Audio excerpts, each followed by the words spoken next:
Приветствую всех на своем канале «Вкусный без лишней болтовни». С вами, как всегда, Надя. Сегодня мы приготовим очень вкусный и красивый салатик, который называется костер. Для этого нам потребуются яйца, куриное филе, у меня полутушка взята копченая, корейская морковка, огурец, сыр и, конечно же, майонез.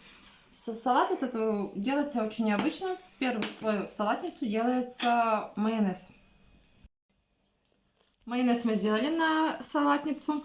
Итак, сейчас мы натерем яйца на мелкой терке, сыр на мелкой терке, курочку мы нарежем небольшими кусочками и морковку маленько порежем. Огуречек мы тоже нарежем на квадратики. Первым слоем мы сейчас покрываем яйцами на майонез и также сделаем сеточку. Теперь мы выкладываем курицу копченую.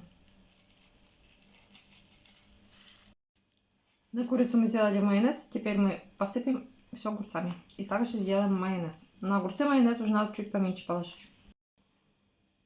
Теперь мы выкладываем корейскую морковку. Покрываем наши огурчики.